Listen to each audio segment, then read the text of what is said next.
DD किसान, बदलते भारत की शान।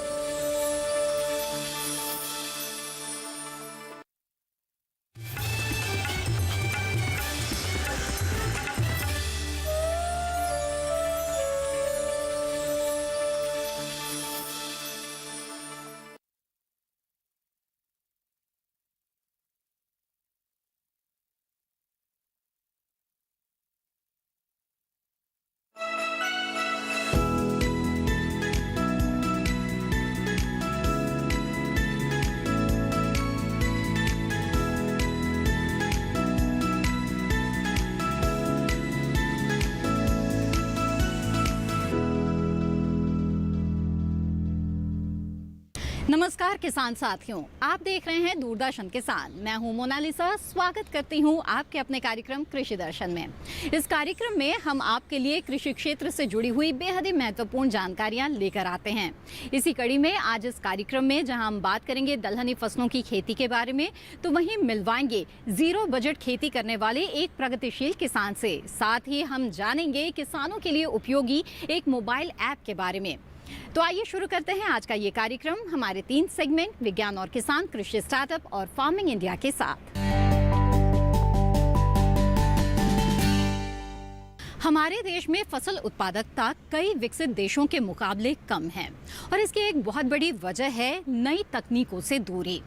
लेकिन हमारे आज के कई ऐसे किसान हैं जो नई तकनीकों को अपनाने लगे हैं। ऐसे ही एक किसान है मध्य प्रदेश के नरसिंहपुर में रहने वाले प्रोफेसर चंद्रशेखर तिवारी। जी हाँ, चौंकिए मत, हमारे आज के ये सफल किसान पहले प्रोफेसर हुआ करते थे। तो आइए मिलते हैं इनसे।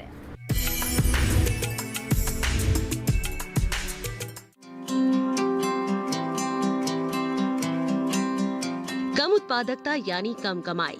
मध्य प्रदेश के नरसिंहपुर जिले में भी किसानों के साथ कुछ ऐसा ही हो रहा था। यहाँ लोग खेती की पुरानी हवेली तकनीक का इस्तेमाल कर रहे थे। इस तकनीक से प्रति हेक्टेयर कम उपज हो रही थी और किसानों को उम्मीदों के मुताबिक परिणाम नहीं मिल पा रहा था। उस समय कोई नहीं जानता था कि इस क्षेत्र की खेती में एक बड़ा बदलाव आने वाला है। ये बदलाव नरसिंहपुर स्थित राजकीय महाविद्यालय से एक प्रोफेसर के रिटायरमेंट के बाद शुरू हुआ। प्रोफेसर का नाम है चंद्रशेखर तिवारी। रिटायरमेंट के बाद इन्होंने पुश्तैनी जमीन पर खेतीबाड़ी का काम शुरू किया, लेकिन ना पैदावार अच्छी हो पा रही थी और ना ही आमदनी। उनके मन में यही सवाल उठता था कि खेती को किस तरह लाभकारी बनाया जाए। यही सवाल उन्हें देश के नामचीन शोध संस्थानों तक ले गया। इन संस्थानों में इन्होंने कृषि वैज्ञानिकों और विशेषज्ञों से मुलाकात की और गहन विचार किया। इन मुलाकातों के दौरान चंद्रशेखर तिवारी को पता चला कि गन्ना एक ऐसी फसल है जिसका निश्चित दाम मिलना तय है। चंद्रशेखर ने खुद भी गन्ने की खेती शुरू की और दूसरे किसानों को भी इस ओर प्रेरित किया। गन्ने की खेती दूसरी क्षेत्रीय फसलों से तो अच्छी रही, लेकिन चंद्रशेखर उपज से अब भी संतुष्ट नहीं थे। उस समय 1 हेक्टेयर में 35 से 40 टन गन्ना पैदा हो पा रहा था। चंद्रशेखर का लक्ष्य इसे 75 से 80 टन तक पहुंचाने का था। ज्यादा उपज के लिए गन्ने की नई और उन्नत तकनीक जरूरी थी। इसी की तलाश में वो जा पहुंचे लखनऊ के गन्ना अनुसंधान संस्थान। यहाँ पर संस्थान के निदेशक डॉक्टर AD पाठक से लंबी चर्चा हुई और प्रोफेसर तिवारी ने नरसिंहपुर में गन्ने की कम उपज के बारे में बताया। इस मुलाकात का असर हुआ। डॉक्टर पाठक ने कम उपज के कारण जानने और सुधार के लिए वैज्ञानिकों की एक टीम गठित कर दी। वैज्ञानिकों की टीम ने नरसिंहपुर जिले का दौरा किया, वहाँ की मिट्टी की जांच की और जलवायु परिस्थितियों के बारे में जानकारी जुटाई। उसके बाद प्रोफेसर चंद्रशेखर और उनके साथी किसान लगातार वैज्ञानिकों के संपर्क में रहे। वैज्ञानिक जो भी सुझाव देते उन पर अमल करते रहे। सबसे पहले मिट्टी सुधार पर काम किया गया। हरी खाद के लिए ढैंचा उगाया गया। फसलों के अवशेषों को खेत में ही छोड़ दिया गया और चीनी मिल से निकला कचरा भी खेतों में डाला गया। इसके अलावा सूक्ष्म जैविकी के लिए टीकाकरण भी किया गया। 2014-15 तक नरसिंहपुर की मिट्टी में जैविक कार्बन सामग्री महज 0.36% थी, जो 2018-19 तक बढ़कर 0.76% हो गई। इससे 20% तक नाइट्रोजन की बचत होने लगी। इतना ही नहीं, पानी की बचत के लिए पर ड्रॉप मोर क्रॉप को अपनाया गया।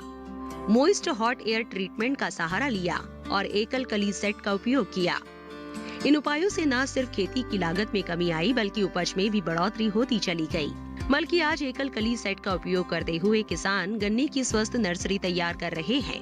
इसके अलावा यहाँ के किसानों ने अंतर फसल प्रणाली को भी कामयाबी के साथ अपनाया और गन्ने के साथ आलू, चना, मटर, धनिया और प्याज बोने लगे। नए उपायों से न सिर्फ फसल लागत में कमी आई बल्कि उपज में भी तेजी से बढ़ोतरी हुई।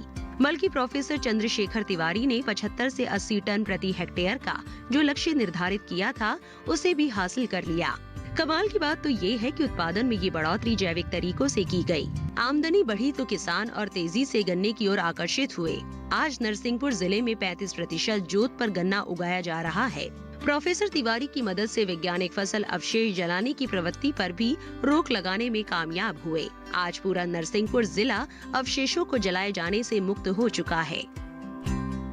कार्यक्रम कृषि दर्शन में अब समय है कृषि कैलेंडर का, जिसमें हम आपको बताते हैं वर्तमान समय में किए जाने वाले कृषि कार्यों के बारे में। तो आइए नजर डाल लेते हैं आज के कृषि कैलेंडर पर। नींबू और लीची में गुटी लगाने का ये उपयुक्त समय है। अंगूर की नई फूटी हुई शाखाओं को 1 मीटर लंबाई के बाद काट दे। फसल में पत्ते खाने वाली सुंडियों का नियंत्रण भी आवश्यक है। नए बागों में निराई गुड़ाई द्वारा खरपतवार निकालकर थालों को साफ रखें। पौधों के मूल वृंत में यदि फुटाव आ रहा है तो उसे निकाल दें। पपीते के पौधों की रुपाई इस समय समाप्त कर लेनी चाहिए। अमरूद की फसल को फल मक्खी से बचाने के लिए 0.1% मैलाथियान का छिड़काव करें। दवाई प्रयोग के 15 दिन बाद ही फलों की तुड़ाई करें। हमारे देश में दलहनी फसलों का अहम स्थान है। दालों का सबसे ज्यादा उत्पादन भारत में ही होता है और सबसे ज्यादा खपत भी यहीं होती है। दलहनी फसलों में पोषक तत्व प्रचुर मात्रा में पाए जाते हैं। प्रोटीन का तो ये प्रमुख स्रोत माना जाता है। बात जहां तक दलहनी फसलों की खेती की आती है तो किसानों को कुछ बातों का ध्यान रखना बेहद जरूरी है। आज हम बात करने जा रहे हैं मूंग और उड़द की। आइए देखते हैं मूंग और उड़द की खेती से जुड़ी कुछ खास बातें। दलहनी फसलों में मूंग एवं उड़द की महत्वपूर्ण भूमिका है। मूंग की फसल को खरीफ, रबी और जायद तीनों मौसम में उगाया जा सकता है। उड़द को मुख्य रूप से खरीफ में उगाया जाता है। अधिक उपज के लिए मूंग एवं उड़द की बुआई कतार में करनी चाहिए। मूंग और उड़द फसल की खेती और उचित देखभाल कर अधिक से अधिक मुनाफा कमाया जा सकता है। मूंग और उड़द फसल की देखभाल करते समय कुछ बातों का विशेष रूप से ख्याल रखना चाहिए। खासकर मूंग और उड़द में सिंचाई पुष्प अवस्था में थोड़ा पहले कर दें। साथ ही फसल में फली बनने की अवस्था में भी सिंचाई कर सकते हैं। समय समय पर पोषक तत्वों की देखभाल करें। दलहनी फसल मूंग और उड़द में कम नाइट्रोजन की आवश्यकता पड़ती है। ये फसलें अपने वातावरण से नाइट्रोजन को एकत्रित करने की क्षमता रखते हैं। किसान भाई फसल में पोषक तत्वों की कमी लगने पर यूरिया का इस्तेमाल करें। मूंग और उड़द की फसलों में खरपतवार नियंत्रण भी करना चाहिए। हाथों से ही फसलों में निराई गुड़ाई करें। अगर बात करें कीटों की तो बरसात के समय दलहनी फसलों में पीला मोजेक वायरस का खतरा रहता है। फली बनने की अवस्था में इसका प्रकोप अधिक दिखाई देता है। ये सफेद मक्खी नामक कीट द्वारा फैलता है। ऐसे में इमिडाक्लोप्रिड के इस्तेमाल से इसको फैलाने वाले कीट को मार सकते हैं। इसके अलावा अभी के समय देश के ज्यादातर हिस्सों में लगातार बारिश हो रही है। बारिश का पानी खेतों में लगे मूंग और उड़द की फसलों को नुकसान पहुंचा सकता है। ऐसे में अधिक वर्षा वाले इलाकों में जल निकासी का उचित व्यवस्था करें ताकि फसलों को नुकसान न पहुंचे। इसी के साथ कार्यक्रम कृषि दर्शन में वक्त है एक छोटे से ब्रेक का। ब्रेक के बाद हम देखेंगे कृषि स्टार्टअप। आप बने रहें दूरदर्शन किसान पर।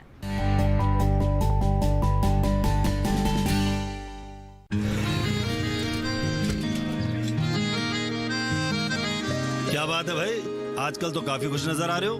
क्यों ना हो, अब मैं ऑर्गेनिक खेती जो कर रहा हूँ ये पूरा प्राकृतिक है, ऑर्गेनिक है। इसमें हमारे खेत, हमारी फसल और हमारी जेब सब फायदे में होते हैं और इसमें लागत भी कम है। जी हाँ, आप भी ऑर्गेनिक खाद का प्रयोग करें, अपनी फसल और मिट्टी को तंदुरुस्त बनाएं और आपकी आमदनी में इजाफा करें। अधिक जानकारी के लिए किसान call centre toll free number 1800-180-1551 पर कॉल करें और लॉग ऑन करें kisan.gov.in और farmer.gov.in। कृषि और किसान कल्याण मंत्रालय द्वारा किसान हित में जारी। किसान भाइयों गांठ बांध लो, गांठ बांध लो। बहुत बहुत है काम की, समृद्धि के पैगाम की। मिट्टी के मिजाज को समझो, मिट्टी के हर राज को समझो। मिट्टी की तुम जांच कराओ, मुफ्त सॉइल हेल्थ कार्ड ले जाओ। अभी मुनासिब बीज लगाओ, सही किस्म की खाद ले आओ, जितनी जरूरी उतनी डालो, सही मात्रा खुद पहचानो, इसको अपना मंत्र बना लो, मिट्टी की सेहत तो जानो। बात बहुत है काम की, कम लागत अधिक वरदान की, किसान भाइयों गांठ बांध लो। आज ही मिट्टी की जांच कराएं। राज्य सरकार के कृषि अधिकारी से संपर्क करें और मुफ्त में सॉइल हेल्थ कार्ड पाएं। कृषि और किसान कल्याण मंत्रालय द्वारा किसान हित में जारी। ब्रेक के बाद आप सभी का फिर से स्वागत है कार्यक्रम कृषि दर्शन में। आइए देखते हैं हमारा अगला सेगमेंट कृषि स्टार्टअप। आज हम बात करेंगे एक ऐसे कृषि विशेषज्ञ के बारे में जिन्होंने पूरी दुनिया को बिना लागत यानी जीरो बजट खेती के फायदों और गुणों के बारे में अवगत कराया। इनका नाम है सुभाष पालेकर। इनकी कड़ी मेहनत, लगन और कृषि के क्षेत्र में इनके योगदान के लिए साल 2016 में इन्हें पद्मश्री पुरस्कार से भी नवाजा जा चुका है। तो आइए जानते हैं इनकी कहानी इस खास रिपोर्ट में।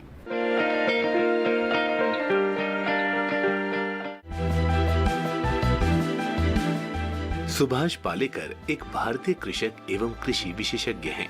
इन्होंने शून्य बजट प्राकृतिक कृषि का आविष्कार किया है और ऐसी तकनीक विकसित की है जिसमें कृषि करने के लिए न ही किसी भी रासायनिक कीटनाशक का उपयोग किया जाता है और न ही बाजार से अन्य औषधियां खरीदने की आवश्यकता पड़ती है। इन्होंने भारत में इस विषय पर कई कार्यशालाओं का आयोजन किया है। सुभाष पालेकर का जन्म वर्ष 1949 में भारत में महाराष्ट्र के विदर्भ क्षेत्र में बेलोरा नाम के एक छोटे से गांव में हुआ था। इन्होंने नागपुर से कृषि विषय में स्नातक की डिग्री प्राप्त की। कॉलेज की शिक्षा के दौरान वो सतपुड़ा आदिवासी क्षेत्र में जाकर उनकी समस्याओं के बारे में आदिवासियों के साथ काम करते थे। पढ़ाई के बाद वर्ष 1972 में वो अपने पिता के साथ कृषि करने लगे। उनके पिता एक किसान थे, लेकिन कॉलेज में रासायनिक कृषि सीखने के बाद इन्होंने भी रासायनिक कृषि करना शुरू किया। वर्ष 1986 से 88 के दौरान सुभाष पालेकर ने जंगली वनस्पतियों का अध्ययन करना शुरू किया। तब इन्होंने पाया कि जंगलों में एक स्वविकसित, स्वपोषित और पूरी तरह से आत्मनिर्भर प्राकृतिक व्यवस्था विद्यमान है। जंगलों में एक पारिस्थितिकी तंत्र है जिन पर वनस्पतियों का विकास होता है। उन्होंने प्राकृतिक व्यवस्था का अध्ययन किया और वर्ष 1979 से 1995 के दौरान जंगल की उन प्राकृतिक प्रक्रियाओं का अपने खेत पर परीक्षण करके देखा। इन 6 वर्षों के शोध कार्य के दौरान उन्होंने 154 अनुसंधान परियोजनाएं पूर्ण की। इसके बाद सुभाष पालेकर ने शून्य बजट प्राकृतिक कृषि की तकनीक आरंभ की, जिसका प्रचार उन्होंने कार्यशालाओं, सेमिनार के माध्यम से किया और इस विषय पर मराठी, हिंदी, अंग्रेजी, कन्नड़, तेलुगु और तमिल भाषाओं में अपनी पुस्तकें लिखी और भारत भर में किसानों के द्वारा स्थापित कृषि के हजारों मॉडल भी विकसित किए। सुभाष पालेकर का अधिकतर समय किसानों के प्रशिक्षण शिविर में बीतता है। ये किसानों को निःशुल्क कृषि प्रशिक्षण भी देते हैं। पिछले 20 सालों से लगातार शून्य लागत प्राकृतिक कृषि की खेती का प्रशिक्षण देने सिर्फ देश ही नहीं बल्कि विदेशों में भी जाते रहे हैं। आज इस पद्धति को अपनाकर लाखों लोग बिना लागत के खेती से अपनी आय बढ़ाते हुए मुनाफा कमा रहे हैं। सुभाष पालेकर ने शून्य बजट प्राकृतिक कृषि को विकसित कर कृषि के क्षेत्र में काफी बड़ा योगदान दिया है। इनके इस प्रयास से खेती को नई दिशा तो मिली ही है, साथ ही इन्होंने किसानों को भी प्रोत्साहित किया है। प्राकृतिक कृषि को बढ़ावा देकर इन्होंने कृषि को और भी मजबूती दी है। साथ ही किसानों को कम लागत में अधिक मुनाफा देने वाले रास्ते से भी अवगत कराया है, जिससे फलस्वरूप किसान अपनी आय दोगुनी करने में भी सफलता हासिल कर सकेंगे। कार्यक्रम कृषि दर्शन में वक्त हो चला है एक और छोटे से ब्रेक का। ब्रेक के बाद देखेंगे फार्मिंग इंडिया। आप बने रहें दूरदर्शन किसान पर।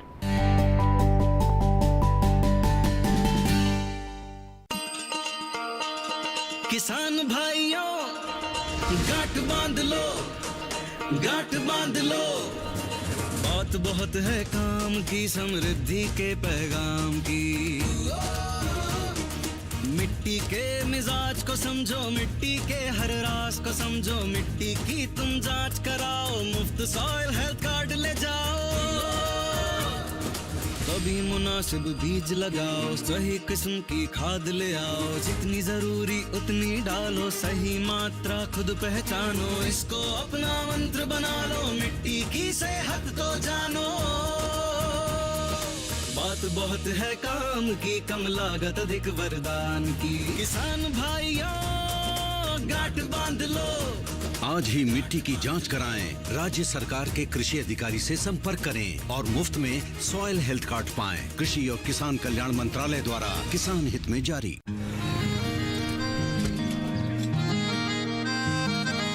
क्या बात है भाई, आजकल तो काफी खुश नजर आ रहे हो। क्यों ना हो, अब मैं ऑर्गेनिक खेती जो कर रहा हूँ ये पूरा प्राकृतिक है, ऑर्गेनिक है। इसमें हमारे खेत, हमारी फसल और हमारी जेब सब फायदे में होते हैं और इसमें लागत भी कम है। जी हाँ, आप भी ऑर्गेनिक खाद का प्रयोग करें, अपनी फसल और मिट्टी को तंदुरुस्त बनाएं और आपकी आमदनी में इजाफा करें। अधिक जानकारी के लिए किसान call centre toll free number 1800-180-1551 पर कॉल करें और लॉग ऑन करें kisan.gov.in और farmer.gov.in। कृषि और किसान कल्याण मंत्रालय द्वारा किसान हित में जारी।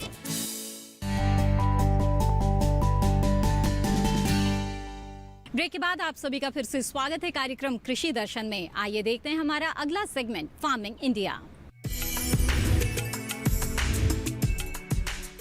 अगस्त का महीना है और खरीफ की सबसे महत्वपूर्ण फसल धान इस वक्त खेतों में लगी हुई है। अच्छी और गुणवत्ता युक्त उपज हासिल करने के लिए फसल की अच्छी तरह से देखभाल करना बेहद ज़रूरी है। तो आइए इस रिपोर्ट में देखते हैं कि धान के किसान इस समय कौन कौन से कृषि कार्य कर सकते हैं। धान में नाइट्रोजन की 3 खुराक देनी होती है। बची हुई 2 खुराकों में से एक कल्ले निकलते वक्त और दूसरी फूल आते समय देनी है। अगर खेत में जिंक की कमी दिखाई दे रही हो तो 0.5% जिंक सल्फेट को 0.25% बुझे हुए चूने के घोल के साथ 2-3 बार छिड़के। हर छिड़काव के बीच 15 से 20 दिनों का फासला रखना है। जिन क्षेत्रों में धान की सीधी बुआई की जाती है, अगर वहां पौधों में लौह तत्व की कमी दिखाई दे रही हो तो 0.5% फेरस सल्फेट का घोल बनाकर 15 दिन के अंतराल पर 2 से 3 बार छिड़काव कर ले। दूसरी ओर खेतों की मजबूत मेड़बंदी करे ताकि बारिश का पानी खेत से बाहर ना निकले। पछेती धान में जिन जगहों पर पौधे मर गए हैं, वहां उसी प्रजाति के नए पौधे दोबारा रोप ले और खेत में पानी का स्तर 3 से 4 सेंटीमीटर बनाए रखे। फसल से पूरी उपज प्राप्त करने के लिए खरपतवारों का समय से नियंत्रण बहुत जरूरी है। रुपाई के बाद 20 से 40 दिनों के अंदर खरपतवारों को नियंत्रित कर लेना चाहिए। बेहतर होगा कि खरपतवार प्रबंधन एकीकृत तरीके से हो। अगर खेत में उचित जल स्तर रहेगा तो बहुत कम खरपतवार पनपेंगे। समस्या ज्यादा आ रही हो तो कृषि वैज्ञानिक की सलाह से उचित दवा का इस्तेमाल करें। धान की फसल के लिए सही समय पर सिंचाई करना महत्वपूर्ण है। खास तौर से रुपाई के दौरान ब्यांत के समय, बाली निकलते हुए और दाना भरते समय 5 से 6 सेंटीमीटर पानी जरूर भरा रहना चाहिए। कटाई से 15 दिन पहले खेत से पानी निकालकर सिंचाई बंद कर देनी है। देर से रोपी गई धान में झुंका रोग की संभावना रहती है। इसके अलावा ब्लास्ट और बकानी रोग भी धान की बड़ी समस्या है। निदान के लिए कृषि वैज्ञानिकों से सलाह है। वहीं झुलसा रोग होने पर नाइट्रोजन की टॉप ड्रेसिंग रोग देनी चाहिए और पानी निकालकर स्ट्रेप्टोसाइक्लिन या कॉपर ऑक्सीक्लोराइड के 2 से 3 छिड़काव करें। फसल में अगर पत्ती लपेटक या तना छेदक या फिर फुदका कीट लग रहा है तो उसके नियंत्रण के लिए कार्टेप हाइड्रोक्लोराइड 50 SP का छिड़काव करना चाहिए। इसकी जगह कार्टेप हाइड्रोक्लोराइड 4G का बुरकाव भी किसान कर सकते हैं। हमारे आज के दौर के किसान सिर्फ खेती किसानी तक ही सीमित नहीं है, बल्कि वो टेक्नोलॉजी से भी जुड़ रहे हैं।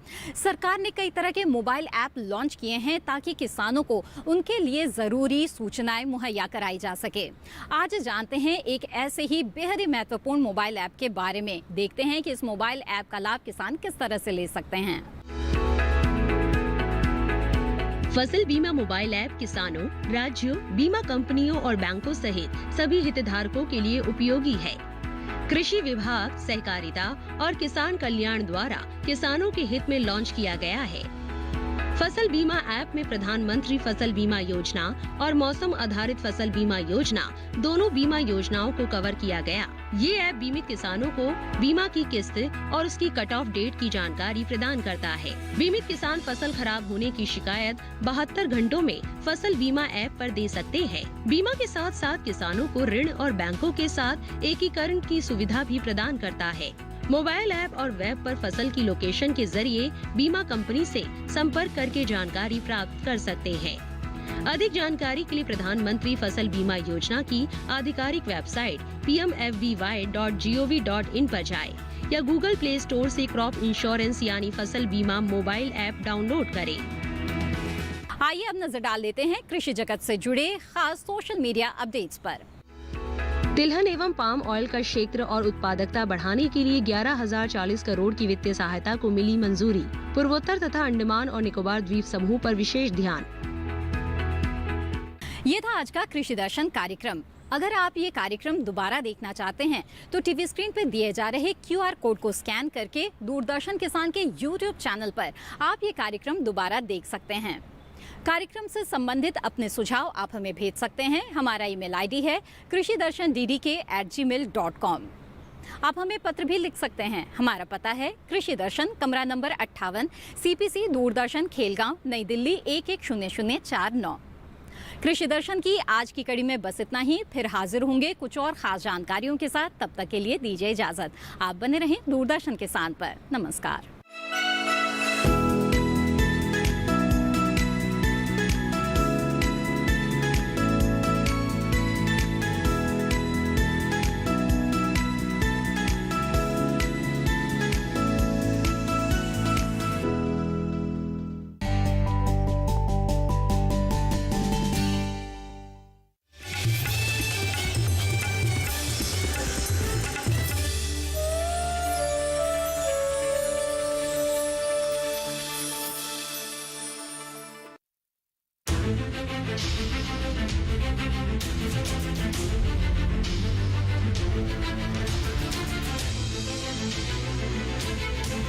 मन की बात। माननीय प्रधानमंत्री श्री नरेंद्र मोदी भारत की जनता से साझा करेंगे अपने मन की बात रविवार 29 अगस्त सुबह 11 बजे। माननीय प्रधानमंत्री के प्रसारण के तुरंत बाद मन की बात का प्रादेशिक भाषाओं में अनुवाद आकाशवाणी और दूरदर्शन के संबद्ध प्रादेशिक केंद्रों से किया जाएगा। मन की बात के प्रादेशिक भाषाओं में अनुवाद का पुनः प्रसारण रात 8 बजे आकाशवाणी और दूरदर्शन के सभी प्रादेशिक केंद्रों से किया जाएगा। तो याद रखें, रविवार 29 अगस्त सुबह 11 बजे मन की बात। औरैया जिले के विकास खंड भाग्यनगर स्थित परवाहा गांव में प्रमुख रूप से धान, गेहूं और मक्का की खेती होती है। परवाहा क्षेत्र में पुरुषों के साथ महिलाएं भी खेती और पशुपालन में बढ़ चढ़कर हिस्सा ले रही हैं। यहीं की एक महिला किसान हैं, गीता देवी, जिन्होंने वैज्ञानिक तरीके से खेती करके इस क्षेत्र का नाम रोशन किया है। परवाहा गांव की रहने वाली गीता देवी कृषि कार्यों से जुड़ी हुई हैं। गीता के पास पैतृक जमीन 0.8 एकड़ है, जिस पर वो साल भर खेती करती थी, लेकिन उन्हें अनाज का अच्छा उत्पादन नहीं मिल पा रहा था। इन्होंने खेती के साथ पशुपालन भी अपनाया, फिर भी इनकी माली हालत में कोई सुधार नहीं हुआ। वर्ष 2015 में इन्होंने कृषि विज्ञान केंद्र परवाहा से प्रशिक्षण लिया और उत्पादन को बढ़ाया। इन्होंने वैज्ञानिक तरीके से ऊसर भूमि का सुधार किया। ऊसर सुधार के लिए ये धान के पुआल को जलाती नहीं है। इसके प्रबंधन के लिए धान की कटाई ऊपर से करती हैं और धान के पुआल को गेहूं की बुआई के बाद पूरे खेत में बिछा देती हैं, जिससे गेहूं का जमाव अच्छा होता है और पानी की भी बचत होती है। पुआल के प्रबंधन के साथ साथ भूमि की उर्वरा शक्ति भी बढ़ती है। मैं अथवर धान काटती हूँ, पुआल को इकट्ठा कर लेती हूँ, फिर बाद में हम गेहूँ बोने के बाद पुआल को खेत में फैला देती हूँ, जिससे मेरे खेत की नमी रहे और बीज भी अच्छा जमे और इसमें खरपतवार भी नहीं होता है। गीता देवी की जमीन कृषि विज्ञान केंद्र परवाहा के बगल में ही है, इसलिए गीता देवी कृषि विज्ञान केंद्र के वैज्ञानिकों के निरंतर संपर्क में रहती हैं। गीता देवी वैज्ञानिकों के सहयोग से धान की ऊसर प्रजाति CSR 36 का बीज उत्पादन कर रही हैं। ये 8 क्विंटल बीज उत्पादन कर 30 से 35 हजार रुपए अतिरिक्त आमदनी कमा रही हैं। इनके पति राजेंद्र पाल इनको कृषि कार्यों में पूरा सहयोग कर रहे हैं। CSR 36 का बीज हम धान लगाती हूँ, उसमें जो सूखे खेत में या गीले में धान हो जाता है और हमें उसमें धान में मुनाफा भी होती है। खेती के अलावा गीता देवी ने पशुपालन के क्षेत्र में भी सफलता प्राप्त की है।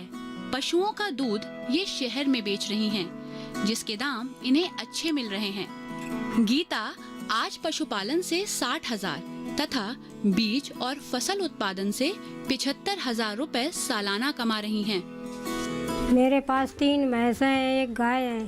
ये मुर्री टाइप नस्ल की अच्छी नस्ल की भैंसें हैं, मुर्री टाइप की, और वे दूध भी देती हैं जो 30-35 लीटर दूध हो जाता है। वो हम बाज़ार में बेचती हूँ। मेरे पास बड़ी नस्ल की बकरी हैं। गीता देवी द्वारा पशुपालन करने के कारण उन्हें जैविक खाद भी प्राप्त हो रही है। जैविक खाद का प्रयोग वह ऊसर भूमि में करके उसकी उपजाऊ क्षमता बढ़ा रही हैं। उन्हें फसल उत्पादन भी गुणवत्तापूर्ण प्राप्त हो रहा है और वे रासायनिक खाद के दुष्प्रभाव से भी फसलों को बचा रही हैं। गीता देवी ने पशुपालन और खेती के माध्यम से अपनी आर्थिक स्थिति को बेहतर किया है। दूध बेचकर मैंने प्लाट भी लिए, मकान भी बनवाया और मैंने बच्चों को पढ़ाया।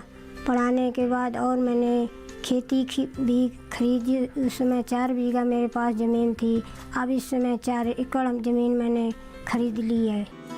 परिवार और बच्चों के साथ आज गीता खुशहाल जीवन बिता रही हैं।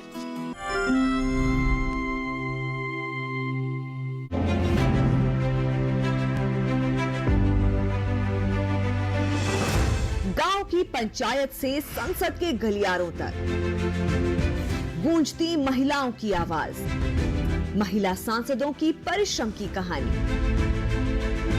सुनिए उनकी जुबानी हमारा खास कार्यक्रम नेत्री महिला सांसद और उनकी कहानियां, सिर्फ डीडी किसान पर।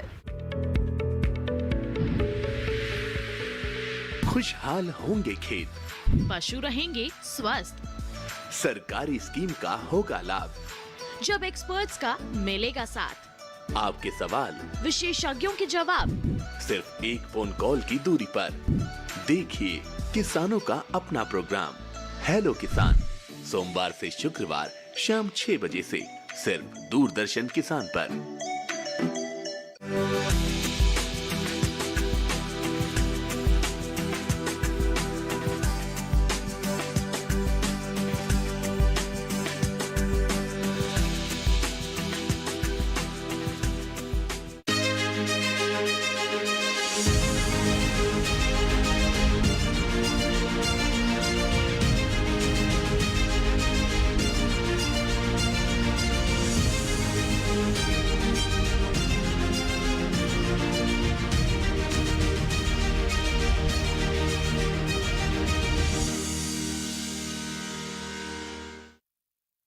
हर गांव पर नजर, हर तकनीक पर पकड़, खबर मौसम की हो या हो हाट बाजार, दिखाएंगे देश की प्रमुख हलचल और खेती किसानी से जुड़ी हर बात। देखिए किसान समाचार रोजाना दोपहर 1:30 पर और शाम 7 बजे। पर्यावरण भारत की चिति, देश का स्वभाव। भारत में पर्यावरण सिर्फ जलवायु नहीं, आबो हवा नहीं, सिर्फ पेड़ पौधे, नदी पर्वत नहीं। भारत में पर्यावरण एक जीवन शैली है, सिर्फ लौकिक नहीं बल्कि दिव्य भारत का आईना। आइए आपका परिचय कराते हैं ऐसी ही कुछ परंपराओं से, इन्हीं जीवन मूल्यों से। कार्यक्रम प्रकृति उत्सव रिविजिटिंग इंडियन एनवायरनमेंट एडिशन देखिए हर गुरुवार सुबह 7:30 बजे सिर्फ डीडी किसान पर।